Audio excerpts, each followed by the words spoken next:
tinha voltado do Brasil e ela estava muito entusiasmada com o Tatu Canara. Não sei, isso aí pode ser intuição da mãe, sei lá, de outras crianças conversando, não sei. 10! Nota 10! O senhor vai gostar, hein? Bebê diabo parou o táxi na avenida. Ao vivo é muito pior. Eu sou a Camila Quintão. E eu, Danilo Corsi. E no episódio de hoje nós vamos conhecer a história de Arlette Lu, uma mulher que montou uma quadrilha de tráfico de bebês para adoção, em especial para casais de Israel, e mandou, em algumas estimativas, entre 3 mil e 12 mil bebês para fora do Brasil. Isso aconteceu nos anos 80, em especial traficando bebês de famílias pobres nos estados do sul do Brasil, com destaque para Santa Catarina, e se tornou um grande escândalo nacional. E mais, Arlette Lu morreu literalmente neste final de semana, enquanto eu escrevi o roteiro. Mas antes disso, vamos falar dos nossos patrocinadores. Primeiro temos o site Guy.dev, que é o nosso querido patrocinador que cuida do nosso site, incluindo o servidor, manutenção e todo o desenvolvimento. Se você quiser fazer um site também para você, entre em contato com eles. O preço é justo e vai valer a pena. E Danilo, que vinho o Drinco mandou hoje? O vinho de hoje é o Wandering Best Petit Syrah 2021, um vinho sul-africano feito com as uvas Petit Syrah. Ele é um vinho especial que combina perfeitamente com um bom bife ancho ou um mignon com crosta de mostarda. Ele está por R$ 240 lá no Drinco. Um pouco mais caro, mas um vinho diferenciado. Brinde história? Tchim, tchim. Tchim, tchim. O que a senhora acha hoje das pessoas apontarem a senhora como uma das maiores traficantes de criança que já teve? Eu não acho nada, dou risada ainda, digo, oba! Bem, começando. Ninguém sabe exatamente quando o esquema começou, mas foi no início dos anos 1980. E a figura central era uma mulher chamada Arlette Lu. Arlette nasceu em Minas Gerais em 1945 e morreu agora, dia 20 de abril de 2024, literalmente 3 dias atrás, em uma casa de repouso em Porto Feliz, no interior de São Paulo. Ela vivia lá desde 2016, quando foi diagnosticada com Alzheimer. Já havia anos que não estava lúcida, segundo a família. Mas, do começo ao que importa. Arlette teve uma vida, assim, digamos, profissional, basicamente nas cidades de Curitiba, Pissarros, no litoral de Santa Catarina, e no Rio de Janeiro.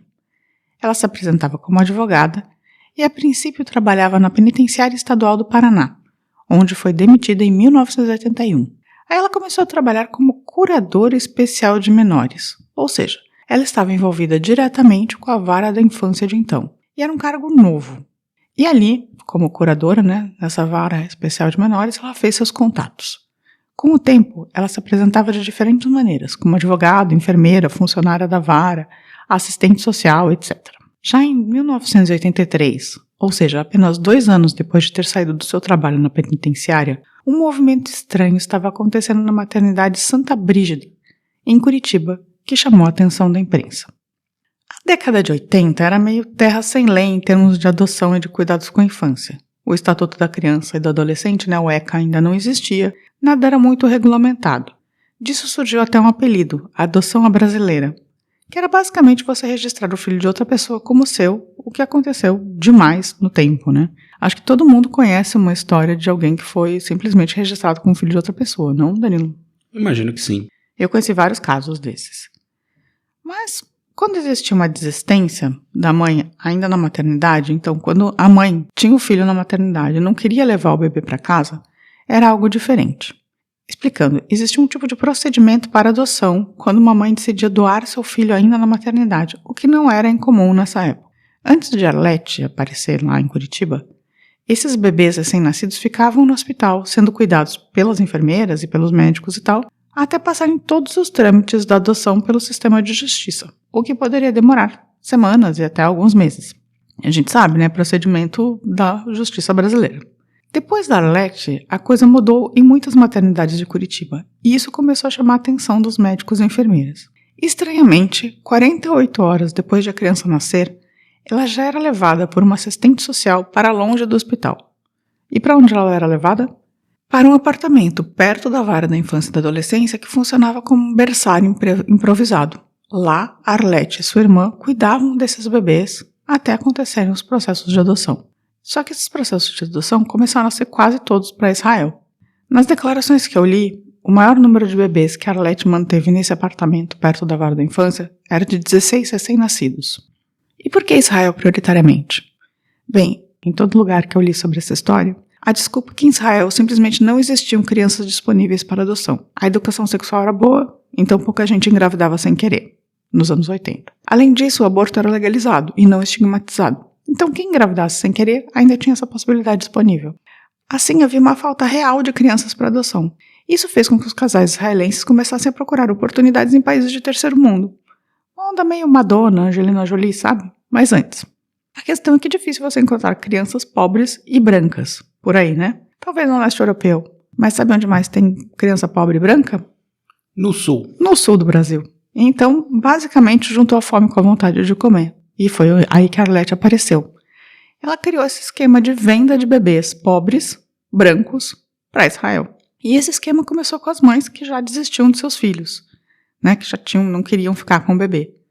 E aí, basicamente davam um skip no processo de adoção normal e mandavam esses bebês para Israel. Mas depois a demanda foi crescendo e crescendo. E aí ela começou a criar um sistema de olheiros que iam para as comunidades mais pobres das cidades do interior do Paraná, Santa Catarina e Rio Grande do Sul e tentava aliciar, convencer essas mulheres a darem seus bebês por uma determinada quantia, explicando justamente que as crianças seriam criadas por muito boas famílias estrangeiras, que seriam famílias abastadas e todo o resto. Mas também isso não foi suficiente, e não houve nenhum nem dois, mas muitos casos de roubos de bebês para preencher encomendas de pais em Israel. Bizarro, né? Ela foi escalando, né? Sim. Em 1984, o Eliezer Strauss, que era um correspondente da Globo Israel, também percebeu uma coisa estranha. Ele viu que 19 crianças tinham sido adotadas em Israel naquele mês. E todas eram recém-nascidos vindos do Paraná. O que é uma coisa bastante estranha, né? Como é que ele descobriu isso? Não, porque ele estava fazendo uma pesquisa sobre adoção em Israel. E aí ele descobriu que todos vinham do Brasil. E as pessoas estavam comentando, na verdade, que, para você adotar um bebê, ele vinha do Brasil. Basicamente, ela era uma maquininha de exportação de crianças brasileiras. Quando ele foi pesquisar, disfarçado de possível adotante, né, indicaram o escritório de Arlete Lu. O próprio juizado indicou.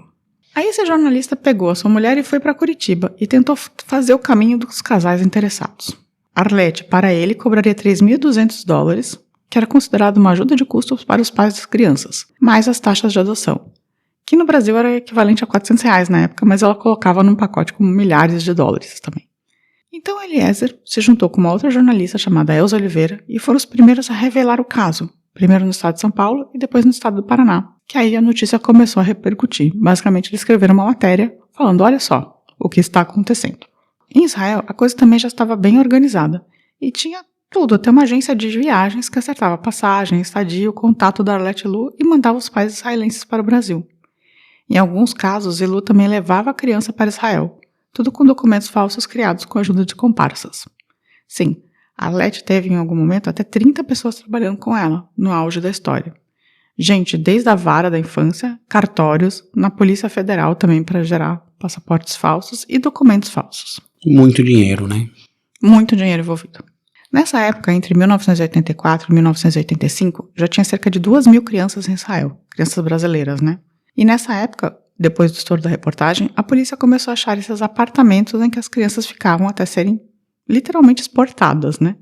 Em 1985, a Arlete teve a sua primeira prisão preventiva decretada, por documentos falsos e formação de quadrilha e mais algumas coisas, mas não por tráfico de crianças, tendo em vista que essa lei nem existia ainda. E a Arlete também foi presa nessa época em Israel, por usar documentos falsos para entrar no país. Mas acontece que lá, em Israel, os pais das crianças adotadas amavam a Arlete. Ela era basicamente uma heroína, uma facilitadora para que famílias sem filhos e sem perspectivas pudessem realizar seus sonhos de ter um bebê. As mães israelenses legavam rosas aos tribunais, faziam campanhas a favor da nossa traficante de bebês, evitando que ela fosse condenada. Então tinha pressão para os dois lados, né? Enfim, mesmo depois dessa primeira prisão em Israel, eles não pararam de atuar. Era tudo muito lucrativo. Então, além de sequestrar alguns bebês, e logo vou contar o caso mais emblemático, a quadrilha também começou a levar as grávidas para o Paraguai, onde elas davam à luz para depois mandar as crianças do Paraguai para Israel para evitar a justiça brasileira, que já estava de olho nela. Mas vou contar agora o caso Bruna, que talvez tenha sido o caso mais emblemático dessa história toda. Bruna Vasconcelos tinha 4 meses e estava na sua casa com o irmão de 12 anos. A mãe tinha saído rapidamente.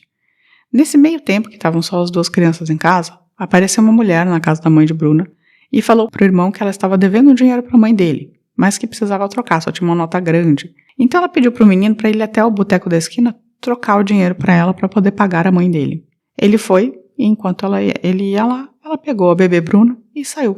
A mãe voltou para casa e só estava o filho mais velho lá. A bebê tinha desaparecido. Mas nesse caso, a mãe nunca desistiu de tentar achar essa filha. Ela foi ao Congresso, acompanhou na frente do Palácio Iguaçu, que era a sede do governo, né? Na época do Álvaro Dias. Tentou chamar a atenção de todas as maneiras. O sequestro aconteceu em 1986. E essa mulher descobriu que a filha tinha sido sequestrada e mandada para fora. E ela ficou lutando para ser ouvida até que uma rede de televisão britânica, sabendo da história, decidiu para pagar a mãe da Bruna para ir para Israel tentar reaver o bebê. E ela foi. E aí ela entrou com um processo em Israel para reaver o bebê. E ganhou. Mas isso levou 2 anos. Basicamente, a mulher foi até a esquina, entrou uma pessoa na casa dela, pegou o bebê, e ela só conseguiu o bebê de volta 2 anos depois, o bebê em Israel. E esse caso gerou uma repercussão enorme. Imagino que milhares de famílias que haviam adotado crianças ilegalmente devem ter ficado desesperadas também em Israel, né? Imagina, Daniel. Ah, sim. Viu que bateu na bunda ali. Na água, então. Né? E aí ela conseguiu de volta a guarda da criança, mas ela ficou os 2 primeiros anos praticamente sem ver a filha, né? Mas, no entanto, as outras crianças que tinham ido para Israel, elas nunca foram realmente procuradas. Só que, assim, esse caso Bruna deu uma repercussão ainda maior, né, para a história do tráfico de bebês que já estava acontecendo, porque agora estavam roubando crianças também. A Arlete, ela foi condenada 2 vezes no Brasil. E ela ficou presa entre 1988, cerca de 2 anos, e depois mais quase um ano em 1992. Depois que ela saiu, ela sumiu no mundo e só foi vista de novo numa entrevista da Record, em qual ela fala com orgulho de todos os bebês que mandou para fora do Brasil, assim. Basicamente, ela achava que as famílias originais não tinham condição de criar aquelas crianças, que ela estava fazendo um favor, dando oportunidade das mães vendê-las e ainda ganharem algo com isso. Ela nunca se arrependeu.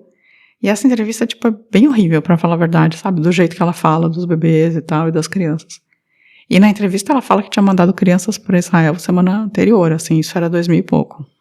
Ninguém, na verdade, nunca impediu ela de fazer o que ela fazia, né? Na verdade, estourou o escândalo, né? A polícia ela pegou alguns desses lugares que estavam guardando as crianças antes de ir e tal.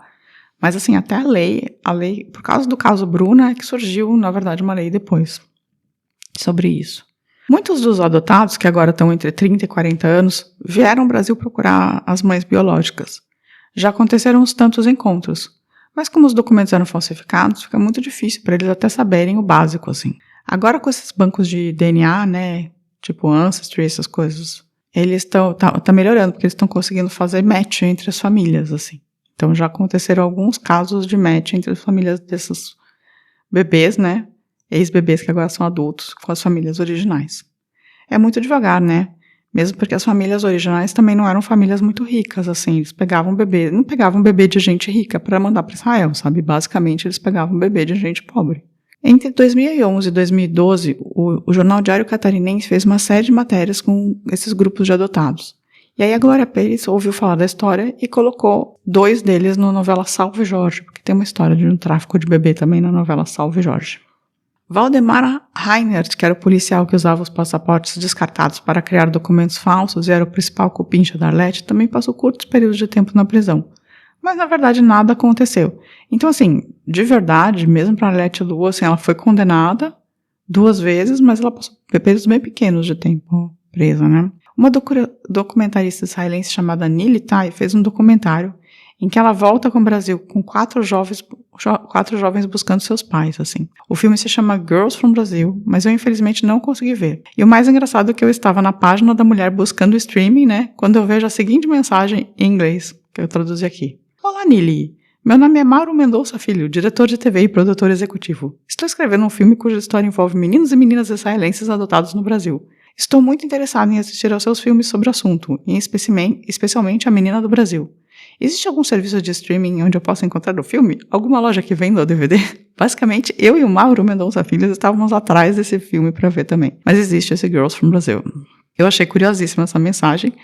Era de agosto de 2020, então não sei se vai ter um filme sobre pessoas adotadas e a Arlete Lu, do Mauro Mendonça Filho, tá? Eu não vi nada depois disso. E a última coisa que eu queria destacar, realmente, foi essa coincidência dessa história toda, assim. Eu mudei o tema de última hora, decidi fazer Arlete Lu. O Danilo ainda me perguntou, né, se ela estava viva e se porque a gente evita falar de gente viva por conta dos processos, né, da própria vida da pessoa. E eu falei, tá, mas acho que não vai ter problema, é uma história documentada e tal. Ela assumiu que fazia isso. E aí, do nada, eu vou buscar uma última informação e aparece a notícia que 8 horas atrás, no dia que eu estava escrevendo o roteiro, a mulher morreu. É isso, Arlete, boa sorte aí no colinho do capeta, porque vender neném pra fazer uma boa grana em dólar deve ter sido um karma bem ruim pra ela, né? E essa é a história do tráfico de bebês brasileiros para Israel na década de 1980. Eu imagino que existiram muitas outras quadrilhas e muitos outros países comprando bebês brasileiros nessa época, assim. Mas esse foi o caso mais emblemático que chegou mesmo a mudar a legislação brasileira, criando a ideia de tráfico humano como categoria penal. E aí, Danilo Corsi, você já conhecia essa história?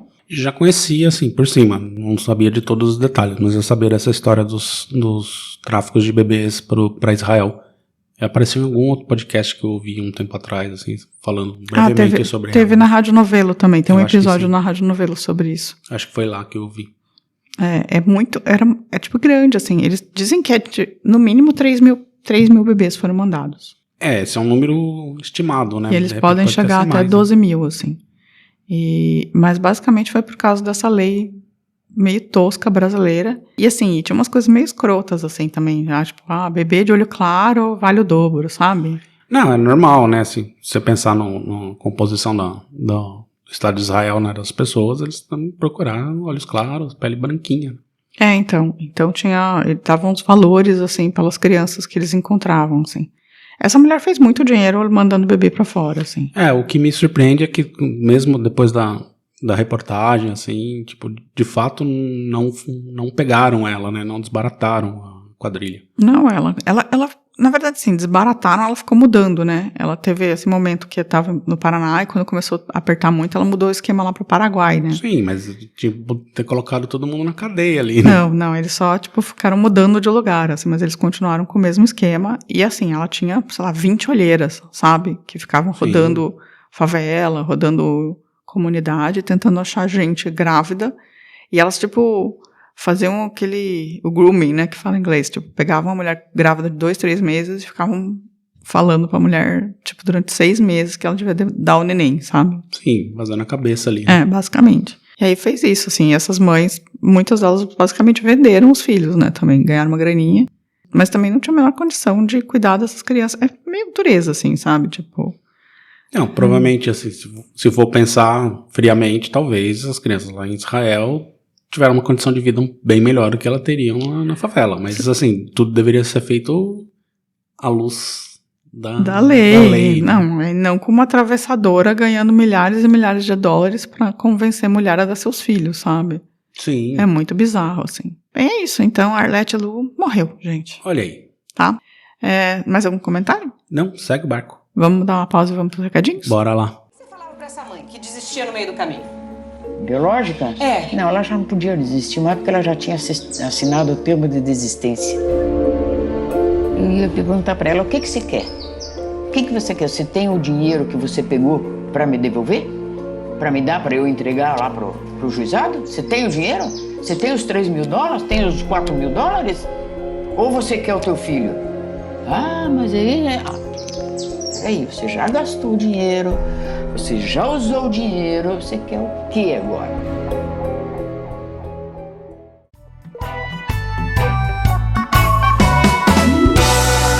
Recadinhos. Danilo, se alguém quiser doar seu bebê pra uma família israelense, como faz? Nesse momento eu não acho uma boa ideia, não. A coisa tá meio tensa lá, né? Não, então não é uma boa ideia. E quem quiser dizer que foi uma pessoa doada, como faz? Eu não sei. Fala com a CVV. Quiser contar com a gente. Pra gente? Então manda um e-mail para contato@muitopior.com.br. Pode procurar a gente, né, no site mesmo, muitopior.com.br. Ou pode procurar a gente no Instagram, no YouTube, no Spotify, no Twitter e no Facebook. Muitos canais. Vocês só não estão falando com a gente porque vocês não querem, então falem conosco. Bem, aos recadinhos. A Carla Fernanda de Oliveira falou no episódio dos 9 chineses, Senhor do céu, da vergonha do passado recente do Brasil. E olha que muita gente dizia que não era ruim, só apanhava que era vagabundo. Muita vergonha da cegueira do povo. Não é cegueira, é só narrativa, né? No final das contas, assim. Mas Todo mundo sabe que foi horrível e que pegava gente qualquer um. Aí a Aline Fracalossi falou, que história maluca, mas é aquilo, tudo que vem da ditadura me causa muito espanto, mas nunca me surpreende. Os milicos brasileiros não surpreendem mesmo. Na verdade a gente espera o pior e nunca é surpreendido, né? Aí o Sísmico Valcácio, nossa, que nome? Sísmico. Sísmico.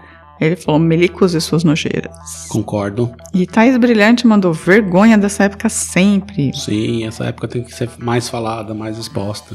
Aí no caso Daut, o Leimon Komatsu mandou várias mensagens, eu vou ler. O governo da época interferiu na investigação, a cúpula da polícia abafou o caso, na época a bolsa da Vera Dexheimer foi roubada do gabinete do deputado e só faltava a confissão do acusado. Aparentemente, pelo que ele está dizendo, que armaram. Ele acredita no Dexheimer, que o Dexheimer matou. Na verdade foi isso. Ele falou que ainda o acusado silenciou sobre o caso e a Vera diz que foi o ex-marido e que no presídio central metade dos presos estão presos com metade das provas. Então ele acha que foi o Dexheimer e que abafaram o caso. Olha aí. Já no caso dos 9 chineses, nosso amigo Paulo Alves, querido, mandou milicada como sempre sendo truculenta e burralda. É o epítome, né? Epítome dos militares brasileiros. Que linda palavra que você usou, Danilo. Epítome. Já a gente recebeu um e-mail do Christian Carren falando, sabe o quê? O quê? Que ele vai vir a Berlim. Olha aí. E que vai nos visitar. Olha aí, 2. E perguntou se a gente quer goiabada ou alguma lembrança do Brasil. Goiabada é sempre bom. A gente prefere doce de leite, mas goiabada é bom também. E sal de fruta. Mas, bem, e aí a gente vai marcar um café ou uma cervejinha com o nosso primeiro ouvinte. Então, se vocês vierem a Berlim, deem um oi. Já no Instagram, a Arkstein então mandou... Não conhecia essa história. Que caso mais bizarro. Bom seguir vocês e ficar sabendo mais sobre essa era de escuridão no Brasil. Abraços. Abraços. Abraço pra você também. E um beijo. E aí o Ricardo Cravo e a Aide Uecubo mandaram mensagens pra gente com ideias de pauta. A Aide até mandou a história dos motéis no Brasil. Olha aí. Achei curioso. E aí também tivemos as pessoas que interagiram com a gente, mas não obrigatoriamente escreveram, que foi o Bigode Neto, Evaldo Novellini, Regi Vitória, a Arkstein então, o Oi Josimar, Alessandro Soares. E esses são os meus recados. Você tem mais algum? Tem que deixar o salve lá pro pessoal do Twitter, né? O nosso querido Cláudio Schubart. A Kelfinha com Q. Kelfinha com K? Com Q? Esse é com Qual Q. Kelfinha? Panarello. E a Gisele Rumin, que mandou um... Olá, casal. Que história absurda. Meu Deus, obrigado pelo episódio, né? Do Novos Chineses. Abraços. Abraços pra você também. Abraços, Gisele. Mais algum recado? Não. Então vamos pra semana? Semana que vem estaremos de volta? Estaremos de volta. Então é isso. Um beijo. Tchau, tchau. Tchau. A vida é muito pior. Esse episódio é um oferecimento de trinco.com.br e siteguy.dev.